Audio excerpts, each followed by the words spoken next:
Welcome and welcome back to my channel. अगर आप सबने अभी तक मुझे सब्सक्राइब नहीं किया है तो प्लीज कर लो, इन्फॉर्मेशन दे रही हूँ ना यार। चलो वीडियो की बात करते हैं। तो ये वीडियो एलपीटी रिलेटेड है। मैंने इसमें एलपीटी रिलेटेड सब कुछ बताना है आप लोगों को। तो जिनको भी एलपीटी के बारे में जानना है वो ये वीडियो पूरा देखना, क्योंकि क्या पता मैं कब क्या इन्फॉर्मेशन दे दूँ। सबसे पहले बात करते हैं एलपीटी होता क्या है। एलपीटी होता है लैंग्वेज का टेस्ट। मतलब कि जो स्टेट है, जिस स्टेट की जो लैंग्वेज होती है उस लैंग्वेज का आपका टेस्ट होता है कि आपको वो लैंग्वेज आती है या नहीं आती है, क्योंकि आपको आगे जाके कस्टमर सर्विस करनी होती है यार। तो आप उसके अंदर अच्छे से कर पाओगे, कस्टमर से इंटरेक्ट कर पाओगे या नहीं कर पाओगे, इसलिए होती है। एलपीटी किन लोगों की होती है? एलपीटी उनकी होती है जो स्टेट से बिलोंग नहीं करते या फिर उन्होंने उस स्टेट की लैंग्वेज नहीं पढ़ी होती है। लाइक अगर आपने, मैं फॉर एग्जांपल गुजरात में अगर आपने 10th और 12th में गुजराती लैंग्वेज पढ़ी है या आपके पास कोई सर्टिफिकेट है कि हाँ मैंने गुजराती पढ़ी हुई है, तो आपको गुजराती टेस्ट देने की नीड नहीं होती है। बट अगर नहीं है तो देना होता है। जैसे मैं बिलोंग करती हूँ राजस्थान से, मेरी स्कूलिंग राजस्थान में हुई है, स्कूलिंग कॉलेज सब कुछ राजस्थान में है, बट मेरी फैमिली गुजरात में रहती है, इसलिए मुझे गुजरात से अप्लाई करना था और मेरा एलपीटी हुआ इसलिए। तो एलपीटी के लिए मैंने 1 हफ्ते के लिए प्रिपेयर किया था, प्रॉपर अच्छे से पूरा सीखा कैसे क्या करना है। वो प्रोसेस मैं बाद में बता दूंगी मैंने कैसे पढ़ाई की थी। फिलहाल हम एलपीटी में क्या हुआ वो देखते हैं। उसके लिए हमें बुलाया गया था एलपीटी के लिए। मैं राजस्थानी हूँ बट एज यू नो मैं गुजराती मेरे को देनी पड़ी थी। फिर हम लोग गांधीनगर में ही हुआ था, तो ऑलमोस्ट 110 लोग थे वहाँ पे जिनका एलपीटी एग्जाम हुआ था।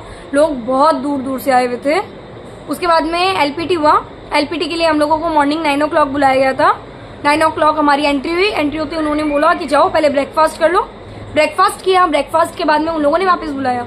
फिर हमें ब्रीफली सब कुछ बताया कि एलपीटी क्यों होता है, कैसे रहेगा, क्या प्रोसेस है, सब कुछ। उसके बाद में उन लोगों ने हमारा ईकेवाईसी करवाया, आधार वेरिफिकेशन कराया, बायोमेट्रिक करवाया, like all the verifications at all. उसके बाद में वापस स्टार्ट हुआ प्रोसेस। तो शीट आई, प्रॉपर एग्जाम की शीट थी। उसके अंदर 5 ऑब्जेक्टिव टाइप के लिए पैसेज थे और 5 थे रिटर्न पैसेज। लाइक आपको लिखना था, प्रॉपर लिखनी थी गुजराती वैसे पैसेज। उसके बाद में वो हुआ। तो उसमें क्या आया था वो मैं बाद में बता दूंगी, पहले हम पूरा एलपीटी कवर कर लेते हैं। फिर वो प्रोसेस हुआ। रिटर्न एग्जाम 1.5 घंटे का होता है, 90 मिनट्स का होता है और 11 o'clock वो स्टार्ट हुआ। 12:30 तक वो चल रहा था। तो 12:30 पे कंप्लीट हुआ। ऑलमोस्ट सबका 12:30 से पहले ही कंप्लीट हो गया था। कोई एक आधी बचा था जिसका नहीं हुआ था, बाकी ऑलमोस्ट सबका हो गया था। फिर 12:30 उन लोगों ने हमारा रिटर्न एग्जाम कलेक्ट किया और उसके बाद में एंड वन मोर थिंग, जो रिटर्न और वर्बल दोनों होते हैं, दोनों के मार्क्स अलग अलग होते हैं। रिटर्न 30 मार्क्स का होता है और ऑरल 20 मार्क्स का होता है और दोनों के नंबर भी अलग अलग दिए जाते हैं। ऐसा नहीं है कि आपको कंबाइन करके आप रिटर्न में ले आओगे तो ऑरल के, नहीं, दोनों में मिला के आपको 40% लाना पड़ता है। और ऐसा रहता है जनरल को 40% का है और अदर जो भी है उन सबको 35 का रहता है। तो मुझे 40% लाना था बेसिकली। उसके बाद में रिटर्न का प्रोसेस खत्म हुआ पूरा। वो लेके गए हमारी शीट। उसके बाद में हम लोग एग्जाम भी, जो हमारे पास एग्जाम आता है वो भी नहीं रहता है, वो भी लेके जाते हैं, कुछ नहीं छोड़ते हैं हमारे पास में। उसके बाद में जो हुआ रिटर्न वाला कंप्लीट हुआ। उसके बाद में उन लोगों ने बोला वर्बल वाला जो रहेगा वो आपका विदिन 10 मिनट्स स्टार्ट हो जाएगा। 1 o'clock वो स्टार्ट करने की बात थी।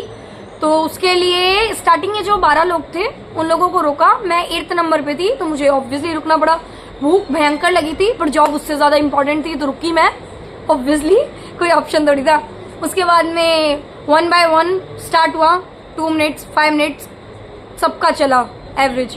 उसके बाद में मुझसे पहले 7 लोगों का था, वो लोग गए और भाई उन लोगों के रिव्यू बहुत गंदे थे। किसी को न्यूज़पेपर पढ़वाया, किसी को पोस्टर पढ़वाया, किसी को लिखने को बोला। मतलब बढ़िया इंटरव्यू था। और वहाँ पे 3 लोग आए हुए थे इंटरव्यू लेने के लिए और सबने बोला भाई वो गुजराती बहुत ही टिपिकल गुजराती बोल रहे हैं, जो एकदम रूट्स वाली गुजराती होती है वो गुजराती, तो ध्यान रखना। मैं अंदर गई, जय माता दी बोला, गणेश जी की जय बोली और मैं अंदर घुस गई।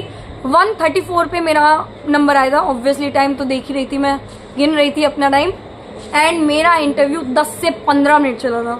मतलब जहाँ लोगों के 2-2, 3-3 मिनट चल रहे थे, मेरा 10 मिनट चला है, क्योंकि इंटरेस्ट आ गया था उनको मुझ में बातें करने में। तो मैं बताऊंगी क्या क्या बातें की थी वो अगली वीडियो में। अभी प्रोसेस बता रही तो वो सुनते हैं। तो उन लोगों ने बहुत बहुत पूछा मुझसे, तो बहुत ही पूछा था। बट हाँ ये चीज़ था, उन्होंने सिर्फ मुझसे बातें की थी, ना उन्होंने मुझसे न्यूज़पेपर रीड करवाया, ना कोई बुक रीड करवाई, ना कुछ और पोस्टर वोस्टर लिखवाया विखवाया, कुछ नहीं, बस बातें की थी मुझसे। देन वो सारा प्रोसेस हुआ, मेरा 10-12 मिनट चला, फिर मैं बाहर आई।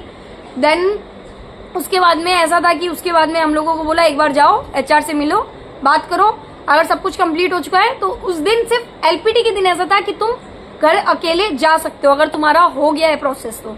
फिर मैं HR के पास गई, उनसे बात की, उन्होंने बोला हाँ ठीक है सब कुछ सही है, फिर उन्होंने जाने दिया। तो फिर मैं वहाँ से निकल गई। और तो LPT रिलेटेड आप लोगों के क्या ही क्वेश्चन हो सकते हैं। लैंग्वेज का टेस्ट रहता है, देना पड़ता है, सेलेक्ट होना है तो देना पड़ेगा, अगर आपने दूसरे स्टेट से भरा है तो बस यही है।